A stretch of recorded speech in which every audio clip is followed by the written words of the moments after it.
Pulwama attack क्या था और कैसे एनआईए ने इसकी जांच की थी? देखिए, ये हम सब लोग जानते हैं कि उस समय में कश्मीर में लैंड ऑर्डर सिचुएशन बहुत ख़राब थी।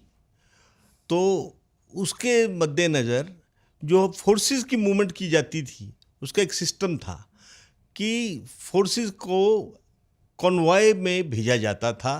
हम जानते हैं कि सीआरपी, बीएसएफ, आईटीबीपी, इन फोर्सेस में सारे देश से लोग काम करते हैं और उनको साल में 2 महीने की छुट्टी भी मिलती है। तो रेगुलरली समझिए हर जवान साल में कम से कम 2 बार तो अपने घर जाता है और वो लंबी छुट्टी काट कर भी आता है और बीच में कोई इमरजेंसी हो तब भी जाता है। तो उनकी सिक्योरिटी का एक सिस्टम बनाया हुआ है, वो इंडिविजुअल बसेस में बस बैठकर नहीं आ सकते।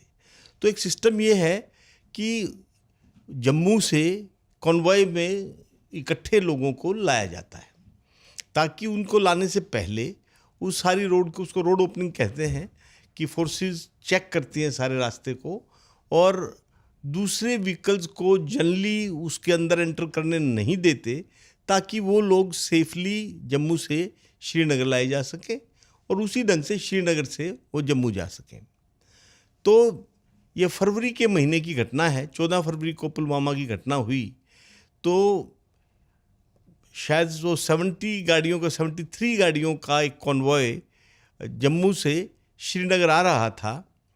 उसमें ज़्यादातर बसेस ही थी और रोड ओपनिंग पहले कर दी गई थी कि ये सारे रास्ते को पहले चेक कर लिया गया था। लेकिन रोड ओपनिंग में एक समस्या है, स्पेशली हमारे देश में डेमोक्रेसी है और जम्मू से श्रीनगर के लिए जो मेन हाईवे है उसके दोनों तरफ गांव हैं। तो प्रयास ये रहता है कि जब फोर्सेस मूव कर रही हों तो लोकल गाड़ियाँ कोई उनमें एंटर ना कर पाए, लेकिन फिर भी थोड़ा सा लोगों की भावनाओं को ध्यान में रखते हुए ये रहता है कि इतनी सख्ती नहीं करी जाती कि वो उन गाड़ियों के बीच में बिल्कुल ही ना घुस पाएँ। तो स्पेशली टेक्निकली तो कोई अगर उनको वायलेट करता है तो इवन फायरिंग हो सकती है, मतलब सिक्योरिटी फोर्सेस उन पर फायर भी कर सकते हैं, लेकिन वो करते नहीं हैं। तो ये घटना जब पुलवामा में हुई तो पुलवामा में एक बस जिसमें 39 तो सीआरपी के जवान थे और एक उसका ड्राइवर था, वो उस बस को एक गाड़ी ने हिट किया जो एक सुसाइड बॉम्बर द्वारा चलाई जा रही थी। और जैसे ही उस गाड़ी को हिट किया तो वो उस बस के और उस गाड़ी के परखच्चे उड़ गए, जिसको आम भाषा में हम कहते हैं परखच्चे उड़ गए। और वो इतनी ज़बरदस्त विस्फोट था कि उसके अंश जो थे उन गाड़ियों के 500 मीटर तक, 500 से 1000 मीटर, मतलब 1 किलोमीटर तक भी उनके अवशेष पाए गए। इतनी दूर तक जो है वो गाड़ियों के अवशेष गए। हुआ ये कि वहाँ से साइड से एक इतना पता लगा कि साइड से गाड़ी ने एंटर किया है और जो उस बस को हिट किया और वो बस समाप्त हो गई। एक दिन छोड़ के, मतलब उसके 2 दिन बाद कह लीजिए जी, मैं भी फिर स्पॉट पे गया। अच्छा, आप खुद भी गए थे? मैं जाना ही था, इतनी बड़ी घटना थी। तो उस समय फरवरी के महीने में कुछ जगह बर्फ़ भी पड़ी होती है। इनफैक्ट जहाँ ये पुलवामा की घटना हुई उसके थोड़ी सी दूर पे बर्फ़ भी थी और श्रीनगर एयरपोर्ट भी उस तरह से फंक्शनल नहीं था कि, क्योंकि वहाँ भी बर्फ़ पड़ी हुई थी। मुझे ध्यान है जब मैं वहाँ उतरा तो वहाँ बर्फ़ पड़ी हुई थी।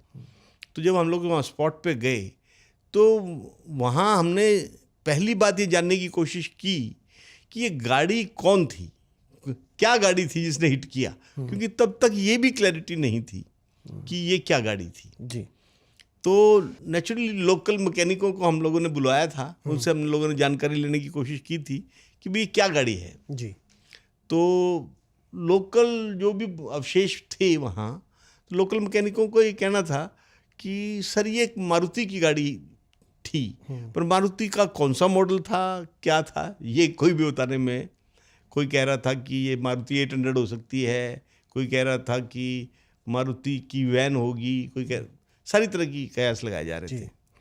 तो हमने फैसला किया कि क्यों ना हम मारुति की टीम गुड़गांव से वहाँ लेके जाएं, जो ये बता पाए कि ये गाड़ी क्या थी।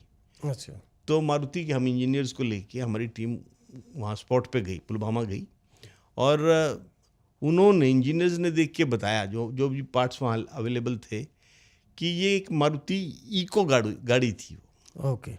और मारुति इको गाड़ी का इंटरेस्टिंग चीज़ क्या थी कि वहाँ कोई भी ऐसा पार्ट नहीं मिला जिससे हमको बता सके कि ये कौन, जैसे चेसिस वगैरह मिल जाए तो चेसिस का नंबर मिल जाए तो हमें पता लग जाता है कि कौन सी गाड़ी थी। लेकिन वहाँ एक नंबर वाली चीज़ मिली वहाँ, वो था एक शॉक एब्जॉर्बर। अच्छा। शॉकर जो लगता है गाड़ी में, हाँ हाँ जी। उस पे नंबर था, लेकिन वो नंबर होता है लॉट का। उससे आप ये तो बता सकते हैं कि कौन से लॉट की गाड़ी है, लेकिन आप ये नहीं बता सकते पर्टिकुलर गाड़ी कौन सी थी। तो उसमें इंटरेस्टिंग क्या हुआ, पर ये बड़ी डिजिटल रिकॉर्ड रखने वाली कंपनियां हैं, बड़े हाईटेक रिकॉर्ड का सिस्टम है इनका। तो उन्होंने ये बताया कि जी जो शोकर हमारा तैयार होता है वो तीसरे दिन गाड़ी में लग जाता है। तो इसका मतलब जो 3 दिन बाद जो गाड़ियाँ यहाँ से डिस्पैच हुई उनमें से कोई गाड़ी होगी।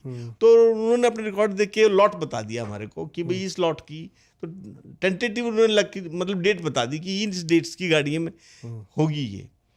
तो हमने कहा कि भी फिर उसको अपनी सर्च को थोड़ा छोटा करें कि कश्मीर में, जम्मू कश्मीर में कौन सी गाड़ी, कितनी गाड़ियाँ गई हैं उनमें से। तो फिर जम्मू कश्मीर में भी ज़्यादा थी, तो हुआ कि जो कश्मीर में गई हैं गाड़ियाँ उन पे हमने अपना ध्यान केंद्रित किया जी। तो 50 गाड़ियाँ जो हैं कश्मीर में गई थी उसमें। और आप देखिए जम्मू कश्मीर की पुलिस की भी मेहनत और हमारे NIA की कोऑर्डिनेशन, हमने एक एक गाड़ी को, जो 50 गाड़ियाँ गई थी बिकी हैं, एक एक गाड़ी को ट्रैक किया। अच्छा। जो गाड़ी 8 साल पहले बिकी हैं उन गाड़ियों को हमने 50 की 50 गाड़ियों को हमने ट्रैक किया।